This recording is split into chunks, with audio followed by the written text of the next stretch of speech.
2025 का फाइनल परीक्षा काफ़ी करीब आते जा रहे हैं। जिनका जिनका तैयारी कुछ नहीं हुआ है तो उनको बिल्कुल घबराना नहीं है। हमारे अनुभवी शिक्षकों के द्वारा, हमारे ब्रिलियंट टीचर के द्वारा आप सभी के लिए एक ऐसा पीडीएफ तैयार किया गया है। उस पीडीएफ में आपको 100% लड़ने वाले प्रश्न मिलेंगे, उससे बाहर एक भी प्रश्न नहीं आएगा। तो जिनको जिनको गिने चुने प्रश्न चाहिए एकदम ऑब्जेक्टिव सब्जेक्टिव, तो आप लोग इस नंबर पे व्हाट्सएप मैसेज करेंगे। नंबर है 7274800891। हेलो डियर स्टूडेंट, आप सभी का स्वागत है फॉर एग्जाम पावर में। आज हम लोग देखने वाले हैं 12th क्लास ज्योग्राफी का टॉप 70 ऑब्जेक्टिव क्वेश्चन। और ये जो ऑब्जेक्टिव क्वेश्चन है ये आपके 2025 के एग्जाम में सीधा सीधा छपने वाला है। ठीक है, तो जो जो एग्जाम देने वाले हैं 2025 में, तो इस वीडियो को पूरा अंत तक जरूर देखिएगा और सारे के सारे क्वेश्चन को अच्छे से रट लीजिएगा। ठीक है, तो चलिए हम लोग शुरू करते हैं ज्योग्राफी के टॉप 70 क्वेश्चन। और आपको जो है सो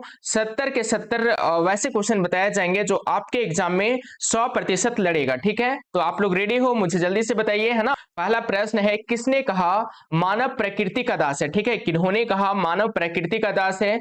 हंटिंगटन, अरस्तु, एलन सेम्पुल और ऑप्शन नंबर डी है बकले। तो एलन सेम्पुल बिल्कुल राइट आंसर है, सी वाले को करेक्ट करोगे। ओके, चलिए अगला प्रश्न देखिएगा। आपके स्क्रीन पे आता है क्वेश्चन नंबर 2। ठीक है, प्रश्न क्या है 2 नंबर। तो प्रश्न है डियर कि जो है सो मानव क्रियाशील, मानव और अस्थायी पृथ्वी के परिवर्तनशील संबंधों का अध्ययन है, ये किसने कहा? तो रिटर ने कहा, रेडचेल कहा, एलन सी सेम्पुल और ऑप्शन नंबर डी है टेलर। तो 2 का करेक्ट आंसर बिल्कुल ऑप्शन नंबर सी वाला होगा। ठीक है, एलन सी सेम्पुल। ठीक है, एलन सी सेम्पुल बिल्कुल ऑप्शन नंबर जो है सो क्या होगा? तो करेक्ट आंसर है। ठीक है, चलिए नेक्स्ट क्वेश्चन आपके स्क्रीन पे आता है, क्वेश्चन नंबर देखिएगा 3। प्रश्न क्या है? तो प्रश्न है दोस्तों कि रुको और जाओ निश्चयवाद की संकल्पना किसने किया? ठीक है, रुको और जाओ निश्चयवाद की संकल्पना किसने किया? तो रेडचेल, हेम्बोल्ट, ब्लास और ऑप्शन नंबर डी है टेलर। 3 का राइट आंसर बिल्कुल ऑप्शन नंबर डी वाला होगा, टेलर। ठीक है, जल्दी से इस वीडियो को 20 लाइक कंप्लीट कीजिए। ठीक है, 20 लाइक जल्दी से आप लोग कंप्लीट कीजिए और आप लोग जो है सो इस सेशन को जल्दी से शेयर कर दीजिए। ठीक है, और आप सभी का जो क्लास है वो अभी चल रहे हैं, तो जो है सो इस क्लास को शेयर करके आपके जितने सारे दोस्त हैं उन्हें क्लास में जो है सो ज्वाइन करवाइए। ठीक है, तो इसका राइट आंसर क्या हो जाएंगे? इसका करेक्ट आंसर जल्दी से लगाइए। ठीक है, क्वेश्चन नंबर 3 का राइट आंसर है। ठीक है, इसका करेक्ट आंसर बिल्कुल ऑप्शन नंबर हो जाएगा 3 का। ऑप्शन नंबर कौन सा? तो राइट आंसर करोगे डी वाला, टेलर। क्या हो जाएगा? तो टेलर बिल्कुल राइट आंसर है। ठीक है, 100% करेक्ट आंसर क्या है?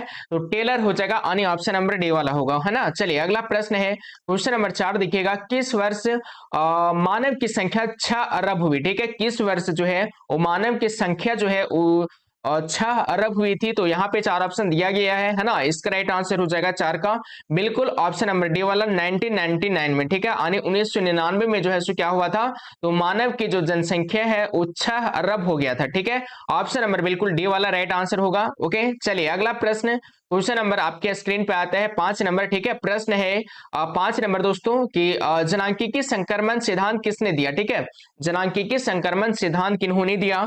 5 का राइट आंसर बिल्कुल ऑप्शन नंबर क्या होगा?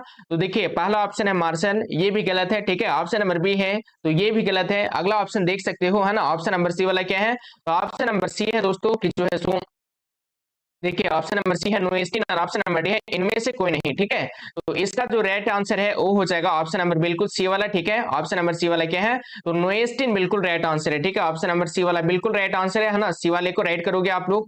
चलिए क्वेश्चन नंबर देखिएगा अगला आपके स्क्रीन पे आता है 6 नंबर क्वेश्चन कि प्रश्न क्या है? क्वेश्चन नंबर 6, रूस को छोड़कर, ठीक है, रूस को छोड़कर यूरोप के 40 स्वतंत्र देश में सम्मिलित रूप से कितने लोग रहते थे? 50 करोड़, 58.2 करोड़।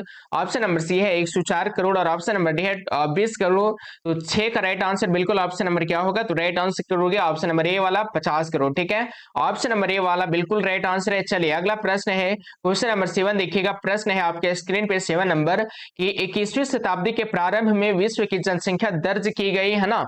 21वीं शताब्दी के प्रारंभ में विश्व की जनसंख्या कितना दर्ज किया गया था? 500 करोड़, 530 करोड़, 600 करोड़ और ऑप्शन नंबर डी है इनमें से कोई नहीं। तो 7 का राइट आंसर बिल्कुल ऑप्शन नंबर सी वाला होगा, 600 करोड़। ठीक है, 21वीं शताब्दी के प्रारंभ में कितनी जनसंख्या दर्ज की गई थी? तो 600 करोड़ किया गया था। आपको याद रखना है ऑप्शन नंबर सी वाला। ठीक है, चलिए अगला प्रश्न देखिएगा दोस्तों। क्वेश्चन नंबर 8 है लिंग अनुपात का संबंध है। ठीक है, लिंग अनुपात का जो संबंध है वो किससे है? पुरुष तथा स्त्रियों के बीच से, है ना। बच्चे तथा प्रौढ़ों के बीच में, ऑप्शन नंबर सी है ए और बी दोनों, और ऑप्शन नंबर डी है इनमें से कोई नहीं। तो लिंग अनुपात का जो संबंध है वो किससे है? तो बिल्कुल ऑप्शन नंबर ए वाला हो जाएगा, पुरुष तथा स्त्रियों के बीच का जो संबंध है उसे लिंग अनुपात कहते हैं। ठीक है, आने ऑप्शन नंबर ए वाला बिल्कुल करेक्ट आंसर है। ओके, चलिए अगला प्रश्न देखिएगा, क्वेश्चन नंबर 9 है कि विश्व में सबसे अधिक नगरीकृत देश है। ठीक है, आपको बताना है कि विश्व में जो सबसे नगरीकृत देश है वो जो है सो कहाँ है दोस्तों। तो 4 ऑप्शन दिया गया है, इसका करेक्ट आंसर क्या हो जाएंगे? इसका राइट आंसर हो जाएगा 9 का बिल्कुल ऑप्शन नंबर कौन सा? तो राइट करोगे ऑप्शन नंबर बिल्कुल बी वाला, ग्रेट ब्रिटेन। ठीक है, ऑप्शन नंबर बी वाला बिल्कुल सही उत्तर है। ओके, चलिए अगला प्रश्न है, क्वेश्चन नंबर 10 है कि निम्नलिखित में से कौन विकास का सर्वोच्चतम संकेतक है? 4 ऑप्शन आपके समक्ष दिया गया है, तो 10 का करेक्ट आंसर बिल्कुल ऑप्शन नंबर क्या होगा? तो डी वाले को करेंगे। ठीक है, गुण में धनात्मक परिवर्तन। ओके, चलिए नेक्स्ट क्वेश्चन है, क्वेश्चन नंबर देखिएगा 11 प्रश्न है, शुष्क क्षेत्रों में मृदा अपरदन का मुख्य कारण क्या है? ठीक है, शुष्क क्षेत्रों में जो मृदा अपरदन होती है उसका मुख्य कारण क्या है? तो 11 का राइट आंसर बिल्कुल सी वाला हो जाएगा। ठीक है, वायु अपरदन क्या होगा?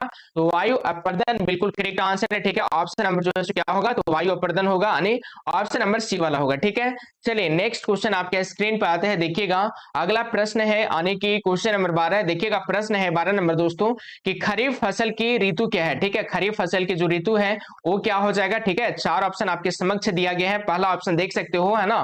पहला ऑप्शन है अक्टूबर से मार्च से, अप्रैल से जून, सितंबर से जनवरी, और ऑप्शन नंबर डी है जून से सितंबर। तो खरीफ फसल की जो ऋतु है वो जो है सो कौन से मतलब कौन महीने से कौन महीने तक किया जाता है? तो 12 का राइट आंसर बिल्कुल डी वाला होगा, जून से सितंबर तक। ठीक है, खरीफ फसल की जो ऋतु है वो है जून से सितंबर, आने ऑप्शन नंबर डी वाला बिल्कुल करेक्ट आंसर है। और देखिएगा अगला प्रश्न क्वेश्चन नंबर 13 आने 13 नंबर कि चावल धान की खेती संबंधित है। ठीक है, चावल धान की जो खेती है वो संबंधित है, तो जो है सो रोपण कृषि से है ना, ट्रक कृषि से है, भूमध्य सागरीय कृषि से है, गहन निर्वहन कृषि से है। इसका राइट आंसर क्या हो जाएंगे? जल्दी से बताइए आप लोग। ठीक है, आप सभी का वेलकम है इस क्लास में। ओके, चलिए इसका करेक्ट आंसर हो जाएगा 13 का ऑप्शन नंबर बिल्कुल जो है सो कौन सा? तो डी वाले को करेंगे। ठीक है, गहन निर्वहन कृषि बिल्कुल सही उत्तर है। ओके, चलिए अगला प्रश्न आपके स्क्रीन पर आते हैं, क्वेश्चन नंबर 14 यानी 14 नंबर दोस्तों। प्रश्न क्या है 14 नंबर, लॉरेंस सार क्षेत्र जो है सो प्रसिद्ध है। ठीक है, लॉरेंस सार क्षेत्र जो है सो प्रसिद्ध है किस लिए? लौह अयस्क के लिए, सोना के लिए, कोयला के लिए, इनमें से कोई नहीं। 14 का करेक्ट आंसर बिल्कुल ऑप्शन नंबर क्या होगा? तो right answer option number A वाला होगा, लौह अयस्क के लिए। ठीक है, किसके लिए प्रसिद्ध है? तो लॉरेंस सार क्षेत्रफल जो क्षेत्र जो प्रसिद्ध है वो है लौह अयस्क के लिए, तो ऑप्शन नंबर ए वाला बिल्कुल सही उत्तर है। चलिए देखिएगा क्वेश्चन नंबर अगला आने 15 नंबर प्रश्न आपके स्क्रीन पे है कि चाय का सबसे बड़ा उत्पादक देश है। ठीक है, चाय का सबसे बड़ा उत्पादक देश कौन से है? श्रीलंका, भारत, चीन, म्यांमार। इसका करेक्ट आंसर 15 का हो जाएगा बिल्कुल सी वाला, चीन। कौन सा है? तो चीन हो जाएगा दोस्तों, बिल्कुल ऑप्शन नंबर सी वाला राइट आंसर है। ओके, चलिए अगला प्रश्न देखिए क्वेश्चन नंबर 16 कि खनिज तेल का सबसे बड़ा उत्पादक देश है। ठीक है, खनिज तेल का सबसे बड़ा उत्पादक देश कौन से है? अमेरिका, रूस, सऊदी अरब, भारत। तो 16 का करेक्ट आंसर बिल्कुल सी वाला हो जाएगा, सऊदी अरब। ठीक है, सऊदी अरब जो है वो खनिज तेल का सबसे बड़ा उत्पादक देश है, तो ऑप्शन नंबर सी वाला बिल्कुल करेक्ट आंसर है दोस्तों। अगला प्रश्न देखिएगा क्वेश्चन नंबर 17 है कि प्रश्न क्या है 17 नंबर? तो प्रश्न है दोस्तों कि निम्न में से किस प्रकार की कृषि में खट्टे रसदार फलों की कृषि की जाती है? यहाँ पे 4 ऑप्शन दिया गया है, 17 का राइट आंसर बिल्कुल ऑप्शन नंबर क्या होगा? तो करेक्ट आंसर बिल्कुल बी वाला हो जाएगा, भूमध्य सागरीय कृषि। क्या होगा? तो भूमध्य सागरीय कृषि होगा, यानी ऑप्शन नंबर बी वाला होगा। चलिए क्वेश्चन नंबर देखिएगा 18। ठीक है, प्रश्न है 18 नंबर दोस्तों कि निम्नलिखित में से कौन लौह अयस्क की किस्म नहीं है? ठीक है, लौह अयस्क का जो किस्म नहीं है वो इनमें से कौन जो है सो नहीं होगा? तो मैं आपको ऑप्शन बताता हूँ। ठीक है, और आपको बताना है इनमें से कौन जो है सो लौह अयस्क का किस्म नहीं है। ठीक है, मैग्नेटाइट, हेमेटाइट, लिग्नाइट, और ऑप्शन नंबर डी है साइडेड राइट। इसका राइट आंसर क्या हो जाएंगे दोस्तों? इसका करेक्ट आंसर आप लोगों को जल्दी से बताना है। ठीक है, तो इसका जो राइट आंसर है वो आप लोगों को लगाना है बिल्कुल कौन सा? तो राइट आंसर करोगे क्वेश्चन नंबर 18 का ऑप्शन नंबर बिल्कुल सी वाला, लिग्नाइट। ठीक है, ऑप्शन नंबर सी वाला बिल्कुल करेक्ट आंसर है। ठीक है, चलिए क्वेश्चन नंबर देखिए 19 प्रश्न है 19 नंबर दोस्तों की जो है सो निम्न में से कौन सी रोपण फसल नहीं है? ठीक है, इनमें से आपको बताना है कि कौन जो है वो रोपण फसल नहीं है, रबर, चाय, गन्ना, गेहूं। तो 19 का राइट आंसर बिल्कुल ऑप्शन नंबर क्या होगा? तो करेक्ट आंसर होगा 19 का बिल्कुल डी वाला, गेहूं। ठीक है, गेहूं जो है वो ये रोपण फसल नहीं है, तो बिल्कुल ऑप्शन नंबर डी वाले को राइट करोगे। ओके, चलिए क्वेश्चन नंबर देखिए अगला आपके स्क्रीन पे है क्वेश्चन नंबर 20। देखिएगा प्रश्न है 20 नंबर दोस्तों कि मेक्सिको में स्थानांतरित कृषि की प्रथा को कहते हैं, क्या कहते हैं? स्थानांतरित कृषि की प्रथा को रोका कहते हैं, मिलिया कहते हैं, लादान कहते हैं, झूम कहते हैं। 20 का राइट आंसर बिल्कुल ऑप्शन नंबर क्या होगा? तो बी वाला होगा, मिलिया। ठीक है, ऑप्शन नंबर बिल्कुल क्या होगा? तो मिलिया बिल्कुल राइट आंसर है। ठीक है, ऑप्शन नंबर बिल्कुल बी वाला होगा दोस्तों। ठीक है, और जल्दी से इस वीडियो को आप लोग लाइक कीजिए। ठीक है, लाइक कीजिए और आप लोग चैनल को सब्सक्राइब कर लीजिए। ठीक है, चलिए अगला प्रश्न आपके स्क्रीन पे आते हैं, देखिएगा। नेक्स्ट क्वेश्चन है 21 नंबर प्रश्न दोस्तों कि कौन सा उद्योग अन्य सभी उद्योगों को आधार प्रदान करते हैं? चार ऑप्शन आपके स्क्रीन पे है। ठीक है, और इसका राइट आंसर क्या हो जाएंगे? जल्दी से बताइए अगर आप लोग जानते हो इसका राइट आंसर क्या होगा। ठीक है, इसका करेक्ट आंसर 21 का हो जाएगा बिल्कुल ऑप्शन नंबर कौन सा? तो करेक्ट करोगे 21 का बिल्कुल सी वाला, लोह तथा इस्पात उद्योग। ठीक है, ऑप्शन नंबर सी वाला बिल्कुल करेक्ट आंसर है। और देखिएगा क्वेश्चन नंबर अगला आने 22 नंबर प्रश्न है दोस्तों कि जो है सो प्रश्न क्या है? 22 नंबर प्रश्न है कि निम्नलिखित में से कौन सा उद्योग दूसरों उद्योग के लिए कच्चा माल तैयार करता है? ठीक है, तो इसका करेक्ट आंसर हो जाएगा 22 का ऑप्शन नंबर बिल्कुल ए वाला, आधारभूत उद्योग। ठीक है, ऑप्शन नंबर ए वाला बिल्कुल सही उत्तर हो जाएगा। और देखिएगा क्वेश्चन नंबर अगला आने 23 नंबर प्रश्न आपके स्क्रीन पे है कि प्रसूत्रीकरण सहायक है। ठीक है, इसका राइट आंसर क्या हो जाएंगे? 23 का करेक्ट आंसर, तो इसका राइट आंसर है 23 का ऑप्शन नंबर बिल्कुल डी वाला, इनमें से सभी। ठीक है, ऑप्शन नंबर डी वाला बिल्कुल सही उत्तर है, इनमें से सभी हो जाएगा, है ना। चलिए अगला प्रश्न है क्वेश्चन नंबर 24 कि भारत का सबसे बड़ा तेल शोधक कारखाना कहाँ है? ठीक है, भारत का जो सबसे बड़ा तेल शोधक कारखाना है वो कहाँ है दोस्तों? यहाँ पे चार ऑप्शन आपको दिया जाते हैं। ठीक है, पहला ऑप्शन देखिए जामनगर है, ऑप्शन नंबर बी वाला है मथुरा, ऑप्शन नंबर सी देखिएगा, ऑप्शन नंबर सी है आपके स्क्रीन पे बरौनी, और ऑप्शन नंबर डी है हल्दिया। इसका राइट आंसर क्या होगा? भारत का सबसे बड़ा तेल शोधक कारखाना, तो इसका आंसर होगा 24 का बिल्कुल ऑप्शन नंबर ए वाला। ठीक है, ऑप्शन नंबर ए वाला क्या है? तो Jamnagar. Okay, option number A वाला बिल्कुल राइट आंसर है, जामनगर बिल्कुल करेक्ट आंसर होगा, है ना। चलिए क्वेश्चन नंबर देखिए अगला 25 नंबर प्रश्न है कि निम्नलिखित क्रियाकलापों में किसमें उच्च स्तरीय अन्वेषण सम्मिलित किए जाते हैं? चार ऑप्शन दिया गया है, इसका राइट आंसर क्या होगा? 25 का। ठीक है, 25 का करेक्ट आंसर बिल्कुल ऑप्शन नंबर हो जाएगा सी वाला दोस्तों, है ना। चतुर्थ क्रियाकलाप बिल्कुल ऑप्शन नंबर सी वाला होगा, चतुर्थ क्रियाकलाप। ओके, चलिए क्वेश्चन नंबर देखिए अगला आपके स्क्रीन पे है क्वेश्चन नंबर 26। विश्व के प्रमुख समुद्री पतन है। ठीक है, विश्व के जो सबसे प्रमुख समुद्री पतन है वो कौन है? तो इसका करेक्ट आंसर है, इसका राइट आंसर हो जाएगा 26 का बिल्कुल ऑप्शन नंबर सी वाला, विस्तृत पतन। ओके, ऑप्शन नंबर सी वाला बिल्कुल सही उत्तर है। चलिए अगला प्रश्न है क्वेश्चन नंबर 27। विश्व का सबसे लंबा झील जलमार्ग कौन है? ठीक है, विश्व का जो सबसे लंबा झील जलमार्ग है वह कौन सा हो जाएगा? तो 27 का राइट आंसर बिल्कुल ऑप्शन नंबर क्या होगा? तो डी वाला होगा, ग्रेट लेक्स सेंट लॉरेंस जलमार्ग। ठीक है, ऑप्शन नंबर डी वाला बिल्कुल सही उत्तर है। ओके, चलिए अगला प्रश्न है क्वेश्चन नंबर 28। देखिएगा प्रश्न, है ना। पार महाद्वीपीय अश्नुवर्त महामार्ग किनके मध्य से गुजरता है दोस्तों? तो इसका करेक्ट आंसर क्या होगा? 28 का, तो इसका राइट आंसर हो जाएगा 28 का बिल्कुल ऑप्शन नंबर ए वाला, डार्विन और मेलबर्न। ठीक है, ऑप्शन नंबर ए वाला बिल्कुल सही उत्तर हो जाएगा। ओके, चलिए क्वेश्चन नंबर देखिए 29। ठीक है, प्रश्न है यूनियन पैसिफिक रेल मार्ग कहाँ है? ठीक है, यूनियन पैसिफिक रेल मार्ग कहाँ है दोस्तों? चार ऑप्शन आपके समक्ष दिए गए हैं, इसका करेक्ट आंसर क्या हो जाएगा? जल्दी से बताइए। तो इसका राइट आंसर हो जाएगा बिल्कुल ऑप्शन नंबर जो है सो कौन सा? तो 29 का करेक्ट आंसर ऑप्शन नंबर होगा बिल्कुल जो है सो बी वाला, कनाडा। क्या हो जाएगा? कनाडा बिल्कुल सही उत्तर है। ठीक है, चलिए अगला प्रश्न आपके स्क्रीन पे आते हैं, देखिएगा 30 नंबर प्रश्न है ना, 30 नंबर प्रश्न है दो देशों के मध्य व्यापार कहलाता है, ये क्या कहलाता है? दो देशों के मध्य व्यापार जो होते हैं, है ना, वो क्या कहलाएगा? तो इसका करेक्ट आंसर बिल्कुल बी वाला हो जाएगा, अंतरराष्ट्रीय व्यापार। ठीक है, अंतरराष्ट्रीय व्यापार उसे कहते हैं जो दो देशों के मध्य व्यापार होते हैं, दो देशों के बीच में का जो व्यापार होता है उसे अंतरराष्ट्रीय व्यापार कहते हैं। बिल्कुल ऑप्शन नंबर बी वाला होगा। ठीक है, चलिए अगला प्रश्न देखिएगा, क्वेश्चन नंबर 31 है। प्रश्न क्या है 31 नंबर कि निम्नलिखित देशों में कौन सा आसियान का सदस्य देश है?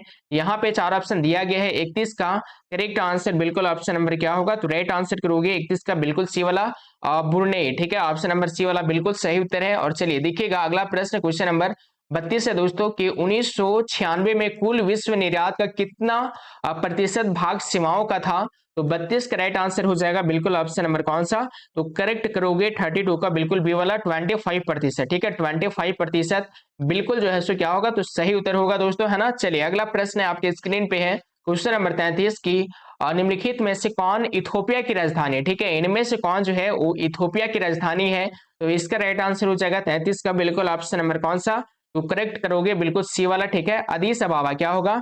तो अदीस अबाबा बिल्कुल करेक्ट आंसर है। ठीक है, सी वाला होगा। ओके, चलिए अगला प्रश्न है क्वेश्चन नंबर 34 की ओपेक का संस्थापक सदस्य नहीं है। ठीक है, ओपेक का जो संस्थापक सदस्य नहीं है वो कौन नहीं है? ऑस्ट्रिया, ईरान, इराक और ऑप्शन नंबर डी है सऊदी अरब। 34 का करेक्ट आंसर बिल्कुल ऑप्शन नंबर क्या होगा? ए वाला होगा, ऑस्ट्रिया। ठीक है, चलिए अगला प्रश्न आपके स्क्रीन पे है क्वेश्चन नंबर 35 और नदी के सहारे, ठीक है, नदी के सहारे बसा गांव किस प्रतिरूप में आएगा? है ना, इसका राइट आंसर हो जाएगा 35 का बिल्कुल ऑप्शन नंबर डी वाला, रेखीय। ठीक है, कौन से प्रतिरूप में आएगा? तो रेखीय प्रतिरूप में आएगा दोस्तों, है ना। तो इसका बिल्कुल डी वाला को राइट करोगे। ठीक है, चलिए आप सभी के लिए मैं बताया 35 क्वेश्चन। ठीक है, और आपको जो है सो कमेंट करके बताना है कि आप 35 क्वेश्चन में से आप कितना प्रश्न का आंसर अपने मन से जानते थे। ठीक है, आपका जल्दी से कमेंट करके बताइए मुझे, और इस वीडियो को जल्दी से 100 लाइक कंप्लीट कीजिए। ठीक है, इसका जो है सो अगला पार्ट आएगा, है ना, जल्दी से आप लोग कंप्लीट कर दोगे तो। ओके, चलिए हम लोग मिलते हैं अगले सेशन में, तब तक के लिए थैंक यू सो मच।